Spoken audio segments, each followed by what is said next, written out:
কি ভুল করেছিল?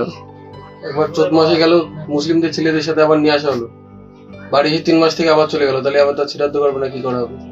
আপনারা মেনে নিতে পারতেন তো? না,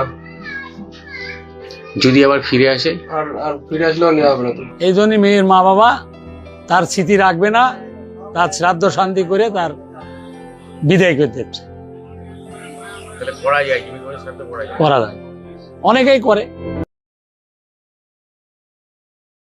দেখলেন, তা আসলে সম্পূর্ণভাবে অশাস্ত্রসম্মত, অর্থাৎ অশাস্ত্রীয় কাজ এবং আত্মবিরোধী কাজ। কারণ যিনি জীবিত, তার চেতনা, স্মৃতি, কর্ম, আত্মা সবই সক্রিয়। সেখানে শ্রাদ্ধ করার মতো কিছুই অবশিষ্ট থাকে না, কারণ মৃত্যু ঘটেনি। এখানে মেয়ের প্রতি শ্রদ্ধা জানানো হচ্ছে না, বরং হিংসা, অহংকার এবং অজ্ঞানতার সংমিশ্রণ ঘটেছে। শ্রাদ্ধের মতো একটি পবিত্র আচারকে ব্যবহার করে ধর্মের তথা শাস্ত্রের চরম অপমান করা হচ্ছে।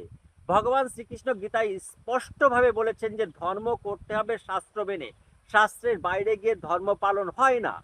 এই ধরনের শ্রাদ্ধ কোনো ধর্মীয় বিধান নয়, এটি এক প্রকার ধর্মীয় নাটক এবং প্রতিশোধ, যার পিছনে ধর্ম নয় বরং আঘাতপ্রসূত অহংকার এবং ক্রোধ কাজ করছে।